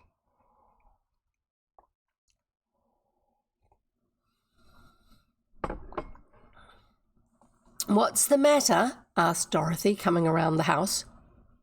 "The commissary department has been looted," said Ned. "In other words, our grubber's gone." "Gone?" echoed Dorothy incredulously. "The very gonest gone you ever saw, not so much as a toothpick left." "What shall we do?" sighed the girl who had put up such a tempting lunch, and had even partly spread it out on the paper cloth in the safe place under the tree. "Victuals gone?" asked Mrs. Hardy from the side window. "I might have told you as much, only for hurrying to get them wet clothes off that boy. Why, our hounds would steal the eggs from the nests. Worst thieves I've ever saw. Well, never mind. When I get Sam back to the hayfield, I'll do what I can for you. But he has to be quick, for it's all cut and there's no telling when a thunderstorm will come up." So she's got to make sure her Sam gets fed and back out to work as quick as possible. "Oh, we wouldn't think of troubling you so much," demurred Dorothy. "Is there any store around?" asked Ned significantly. "One a mile off that has not a morsel fit to eat in it. I'd as soon as swallow poison as eat anything out of that place. Here, young girl," to Tavia, "you run down to the dairy there. The door is unlocked, and bring up a pail of milk that's on the bench under the window. I'll give you a couple of glasses and you can help yourselves until Sam gets done. That'll keep them from being too hungry." Tavia hurried off, willing enough to fetch the milk, and before she reached the door on her return trip, there was Nat. Nobody dared to laugh. What might Mrs. Hardy think? But Nat, in overalls, and a dark blue shirt, and the yellow sneaks. I'm going to have to call them sneaks now. I feel like I need to get a pair of yellow sneaks. I could just... Oh, my goodness. 1908 sneakers. Somebody please look them up and put a picture over in the Discord server. "Splendid," declared Dorothy, feeling the absolute necessity of saying something grateful. "I feel like a new man," said Nat. "Bet you do now," spoke Mrs. Hardy, looking him over approvingly. "Nothing like clean clothes, and them is becoming." Nat went near her so he could carry on conversation without delaying the dinner preparations. "That spring suit," he said, laughing, "I'll just throw down on the rubbish heap. The clothes are so covered with mud I'm sure they never could be cleaned, and if Sam will have time to get in town before the picnic, perhaps he can sell me these things, or if not, I'll buy whatever he wants and send them out." "Well, he won't need the overalls till next week," answered the mother. "Then I can buy them?" asked Nat. "And the shoes?" "I'll have a pair sent out directly I reach town. I'll see that they come special so there'll be no mistake. And the shirt, you're welcome to that." "Now then," said Nat, "here's $5. Whatever will be over the price of the clothes, I'm sure I owe you." $5? exclaimed the woman with genuine surprise. "Why, bless you, boy, that would buy my Sam a full whole winter suit." "Get him one then," insisted Nat. "I would be glad to help him, as he certainly has helped me greatly. Just surprise him with a new suit for the picnic. We'll be off as soon as I get my share of that milk. If they have left me any, then he will know nothing of the accident, except for the muddy clothes down in the rubbish pile. You can give him a complete surprise," seeing the look of delight on the poor woman's face. "But you dasn't drink none of that cold milk," she protested. "Step right over here to a cup of tea. It's just fresh. But I don't feel I should take all that money." "Oh, just to give Sam a little surprise," argued Nat. "And indeed I owe it to you, for I might have taken an awful cold," and he drank down his piping hot tea. "Well, Sam will be happy," admitted the mother fondly, "and if you can afford it—" "Of course I can. There, they have actually stopped drinking. We are so much obliged for the invitation to take dinner, Mrs. Hardy, but we couldn't really stay," finished Nat. "No," said Dorothy, coming in at that moment. "It is very kind of you to ask us, Mrs. Hardy, but my cousin says we must go on. Here is something for the milk." "No more money," declared the woman. "I've taken more now than the Bible would say was due me." "Oh, just this change," urged Dorothy. "Not a penny, not 1 cent," Mrs. Hardy insisted. But as Dorothy stepped out to join the others, who by this time were getting into the car, she managed to find a place to hide the coins where Mrs. Hardy could find them later on. I'm to the bat, said Ned, as Nat took up his place in front. Not much, shouted Nat. I haven't been put out yet, and in overalls and blue shirt, Nat, the good-looking and always well-dressed boy. Let loose the Firebird for another fly through the country. And that's the end of the chapter.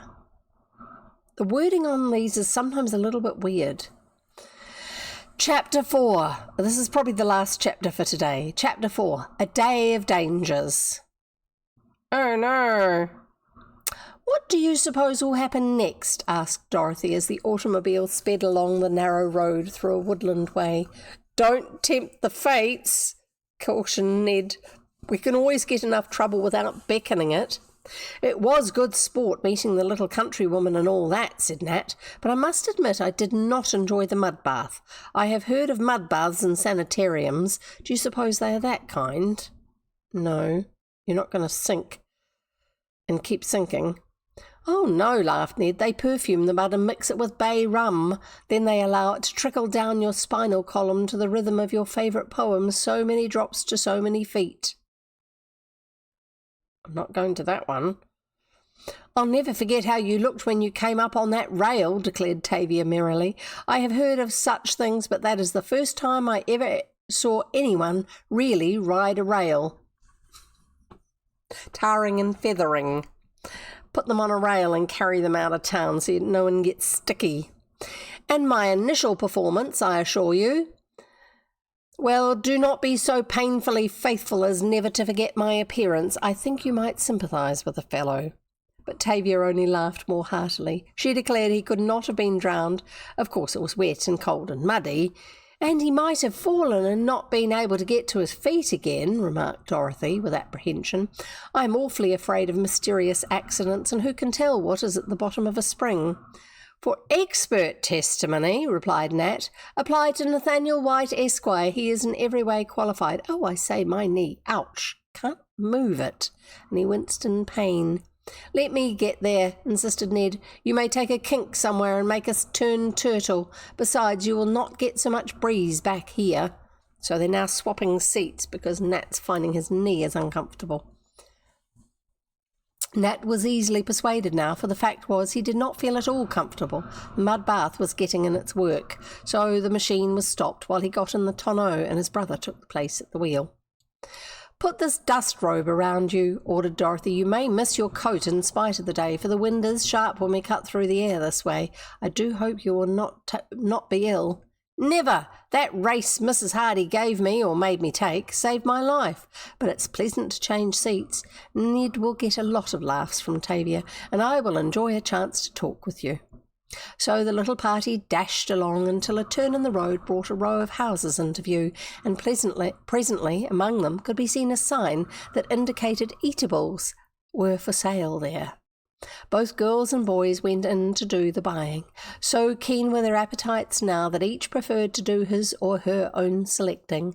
Tavia wanted buns, cheese and pickles. Nat had cheese, rye bread and butter. He bought 1/4 pound, and besides he found on the very tip-top shelf some glass jars of boneless herring.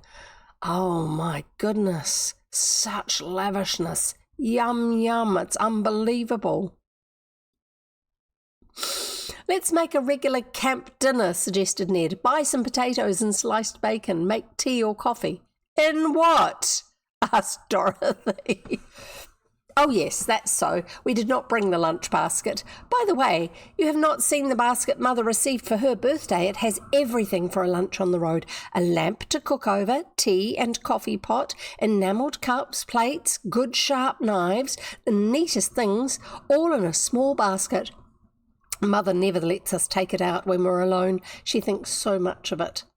I should think she would, remarked Dorothy, but we were speaking of a camp lunch. Yes, let's, joined in Nat. It's no end of fun, roasting potatoes in a stone furnace. Where's the stone furnace coming from? And toasting bacon on hat pins, suggested Tavia. because they don't have a frying pan.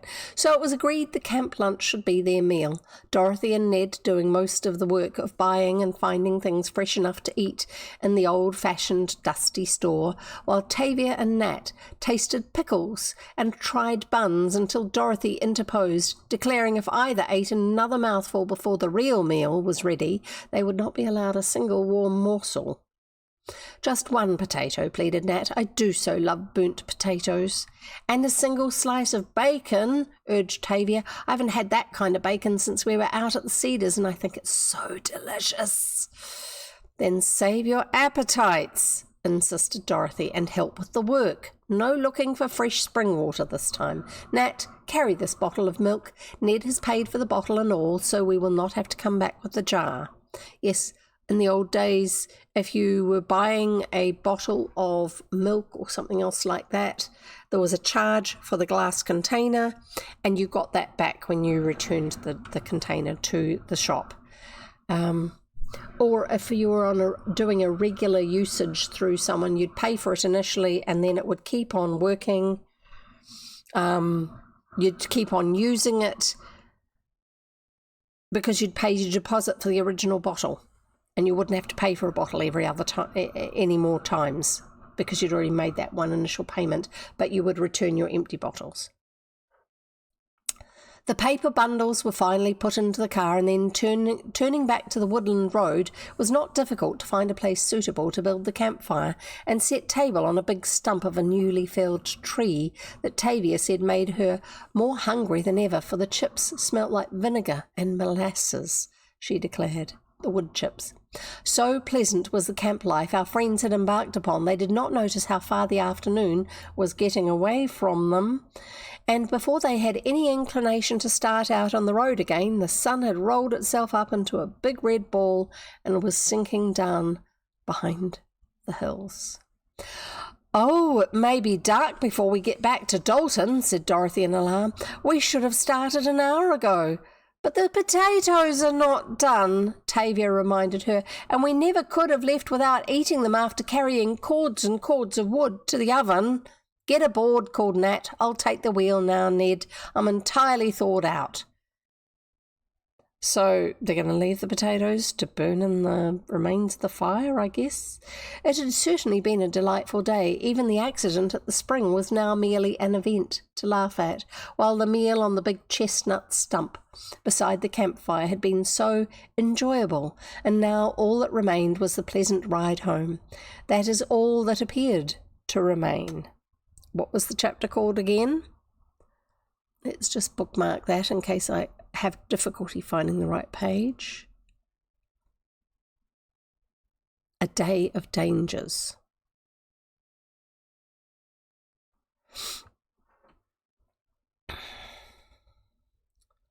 That is all that appeared to remain, but automobile rides, like chickens, should not be counted until all is over, and the machine is safely put up for the night. Chickens have the same tendency as have autos towards surprises and disappointments. "There's a hill," remarked Ned quite unnecessarily, as a long stretch of brown road seemed to bound up in front of them. "A nice climb," acquiesced Nat. "Now, Birdie, be good. Straight ahead, no flunking now, steady." And he coaxed the machine into a slow, even run that became more and more irksome as the grade swelled. "But when we get to the top?" asked Tavia. "We will not stay there long," answered Nat, "for if there is one thing that this machine likes to do, it is to coast downhill." The Firebird made its way up the steep grade, and presently, as Nat predicted, turned the hill crest and flew down the other side. The swiftness of the motion made conversation impossible, for the machine was coasting, the power being off, and surely the Firebird was flying through the air. Reaching the level stretch again, Nat threw in the clutch, but a grinding and clanking noise answered his movement of the lever. "Hello," called Nat from the rear. "Busted." "Something's gone wrong," agreed Ned, looking at the spark and gasoline controllers, which would not be making the clunking grinding noise. Presently, as the boys expected, the machine slowed up and came to a stop. Both were out at once. and they examined the mechanism together. "It's the leather facings on the friction clutch," declared Ned. "See, that one wore off." "Guess that's right," answered Ned. "Well, now for a horse." "Oh, now for a horse. We need a horse." "I sold my wheel for an automobile. Get a horse, sang Tavia while she and Dorothy climbed out to join the inspection committee. "Is it bad?" asked Dorothy. "Bad enough to stall us until we can get it fixed up somewhere," said Ned. "We'll have to take part of the clutch out," and he proceeded to do so. In some ways back then, cars were built very, very simply, and so you could see things like that. But also that meant that they would wear out a lot more easily because things were not totally sealed and closed and permanently inside some sort of fluid to stop it from getting friction issues and things like that. "Yes, we cannot move until we get a new leather on here," said Nat. "I wonder how far we might be from a blacksmith shop." "Couple of miles," answered Tavia. "I've often been through this woods." "Then I suppose," went on Ned, rather dolefully, "there's nothing to be done but hike to the shop." "You go and I'll stay and take care of the girls," suggested Nat. "Or both go," chimed in Tavia. "You'll get back sooner." "How does having two people in the party get you back sooner?" "And you may have some trouble getting it fixed at the shop, for I have been there and I know the man is as deaf as a post. And other things," she finished vaguely. "There is a horse just across the field there, and we're not the least bit afraid."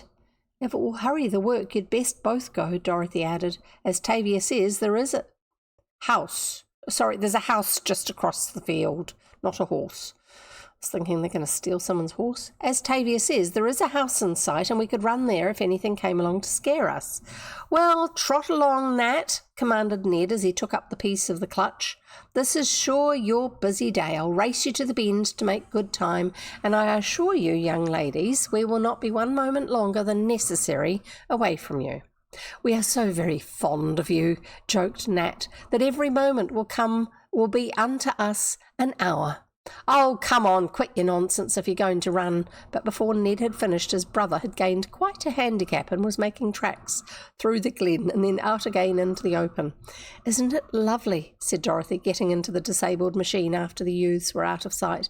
"Not a bit," declared Tavia. "No tramps around here, but such a day. I almost feel as if one more thing must happen. Bad luck goes in threes, you know. One more will surely make up our day." "Oh, please don't talk so," said Dorothy, shivering. "I do wish we were safely back in Dalton.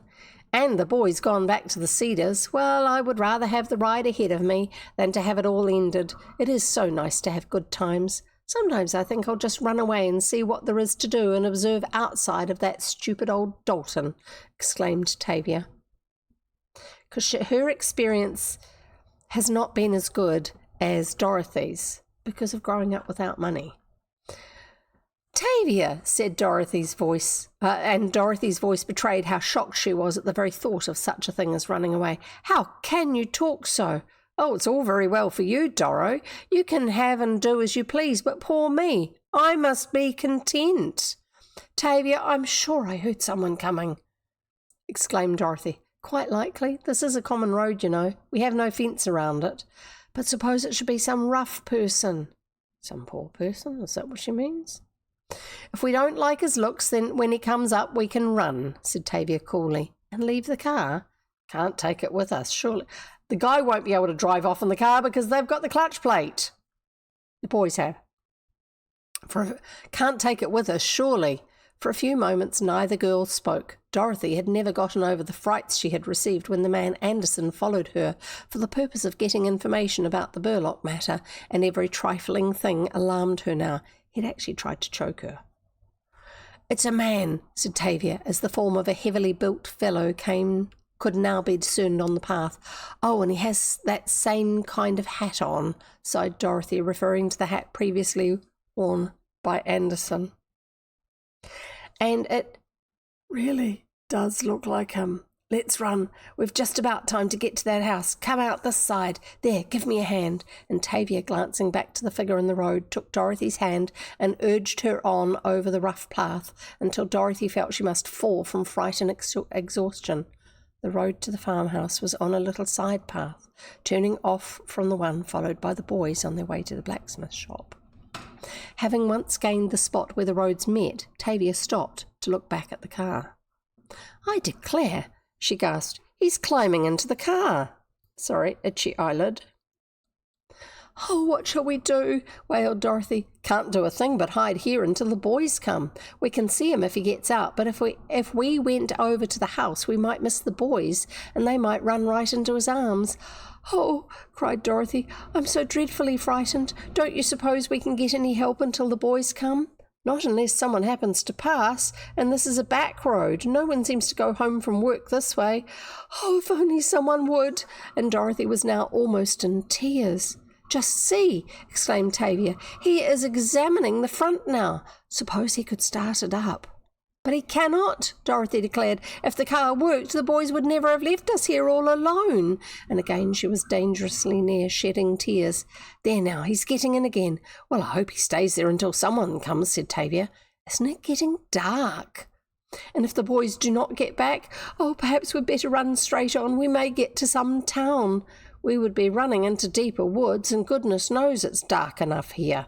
No, we'd better stay near the house. Then if worst comes to worst, we can ask them to keep us all night." "Tavia, you make me shudder," cried Dorothy. "Of course we will not have to do any such thing." But Tavia's spirit of adventure was thoroughly aroused, and in her sensational way she forgot for the moment the condition of Dorothy's nerves and really enjoyed the speculation of what might happen if the worst came to the worst. "There he goes again," she burst out, beginning to see humour in the situation as the figure in the car climbed from the front seat to the back. "He's like the little girl who got into the house of the 3 bears. One is too high, one is too low. There now, Doro, he's found your place just right, and we'll go to sleep there. See if he doesn't. Hark!" She just said hark. That's in Christmas carols. Nobody says hark. Hark! That's Ned's voice. Do I hear the voice of a Ned? Hark! And that's Nat's. Yes, they are come. Oh, I am so glad. There they come. Sorry, not they are come. Me too, said Tavia in her pardonable English. I would say that. I'm obviously just a poor person on the wrong side of the tracks. Had we better go and meet them? No, indeed, the man in the car might take it into his head to come too. Better keep quiet. Presently, Ned and Nat reached the corner. Hush, said Tavia, coming out from her hiding place. Well, what on earth? Began Nat. Listen, commanded Tavia. There's a man in the car. He's been there ever since you went away. In our car? Well, his time's up, blurted out Ned. He must move on. And the boy's manner indicated, I will make him move on. But he may be dangerous, cried Dorothy. Oh, please, Ned, do not go near him until you have someone to help you. And what would I be doing? Said Nat, in that same challenging manner. Come along, Ned, we will teach that fellow to let our girls and property alone. But please, begged Dorothy, clinging to Ned, call someone from that house. He did look so like our friend Anderson, finished Tavia, for Dorothy seemed too frightened to utter the name. Did he, though? Said Nat, and Nat gave Ned a significant look. All the more reason why I should like to make his acquaintance. You girls will have to hide here until we get rid of him, and we have no time to spare if we want to work by daylight. Come along, Ned. Girls, don't be the least alarmed. We will be down the road after you in a jiffy. It won't take 2 seconds to put in this clutch. But I feel sure it is that dreadful man, wailed Dorothy. Oh, if some strong person would only come. Now you just sit down there, said Ned tenderly, and when you hear us whistle, you will know it's all right. It may be only a poor farmer resting on his way home. But the girls were too certain that no farmer would have enjoyed climbing from one seat to the other as they'd seen this man doing, and they had strange misgivings about him. Of course, Anderson was in jail, but... Now, don't be a bit worried, and added Nat. We will be spinning down the road directly. And at this, the boys left the girls again and started down the road to interview the strange man in their automobile. "Oh, I do feel as if I shall die," cried Dorothy. "Let us pray, Tavia, that nothing will happen to the boys." "You pray, but I have to watch," answered Tavia, not realizing how scriptural her words were, "for if they should need help, I have got to go to that house after it." Then on the damp grass, poor Dorothy buried her head in prayer, such prayer as can come only from a heart in distress. Tavia, as she had said, stood straight out in the middle of the road, watching through the dim light. The boys were at the car now, and they were speaking to the man. And that's the end of the chapter. What's going to happen next? Oh my goodness, and it's 5 minutes until the end of my stream time. We have another chapter title, which I shall read to you rather than reading the actual chapter, just so you know. Chapter 5 is called The Police Patrol. Oh my goodness, it suddenly went from being just they're out for a drive and everything's lovely to someone's going to get sucked in under the mud and the water and drowned and get poisoned at the same time because apparently there's something wrong with the spring. And now we've got a bad guy taking over the car. Or she knows how to write for adrenaline shocks, doesn't she? Not what I was expecting to have happening. I'm going to bookmark that one as well, and I need to remember that I'm going to charge my book after I have finished stream because it's going to need it for next time. So there you go. That is the start of a new book, Dorothy Dale at Glenwood School. It's all exciting, isn't it? What's going to happen next time? Is it Anderson? Is it that bad guy, or is it somebody else? It won't be Matt. Or whatever the lady's, Sam. It won't be Sam, that lady's son, because the girls thought he was quite big. And yet one of the boys is wearing Sam's clothes, which would be the right size for him. And then it's not been commented that they're too big. So it can't be Sam, unless it's just information that they forgot to give us, which it could be. We don't know. Anyway, so there you go, folks. Thank you so much for being here. Thank you for hanging out with me and exploring the start of this new book. I haven't found anything about this one online, except for people saying, "Oh yeah, I read it. It was quite good." Or, "Oh yeah, it was okay." Or, "Oh yeah, it's very old-fashioned." But nothing more than that. That's one of the downsides of the lesser-known old books, is there's not so much information available. People haven't sort of like made it into TV series or movies and reviewed it and compared this with that and all the other sorts of things. Anyway, so enough of that. Next time we should be here, same place, same time, 2 days from now. It'll be my Friday, and we will have some more from Dorothy Dale at Glenwood School. I am not yet got on to doing my Halloween streams. I shall be doing some a bit later in the month. I will probably do a week of Halloween or cute, cozy, magical or witchy or wizardy type games instead of my usual story reading for a change. But it'll be themed around Halloween. So expect some Halloween decorations and candy and drinks and that sort of thing. And yes, I am using American terms for some of these things because it's observed more enthusiastically in the USA than it is anywhere else that I know of. Yeah, it's just a commercial thing over here. I mean, kids get into it, but that's about it. So we'll see you all in a couple of days' time. If you can make it, that would be really cool. Don't forget, if you haven't followed me before, follow me now and turn on notifications and you'll know when I'm live. Twitch will notify you. If you're online, Twitch will notify you that I'm live, so you'll be able to join in too. Again, next time. That'll be cool. Lots of fun. So I look forward to seeing you all next time. Don't forget, be kind to yourself. You need that. We all need that. Because it's no point in being kind to other people if you can't be kind to yourself as well, because you've got to have that abundance within yourself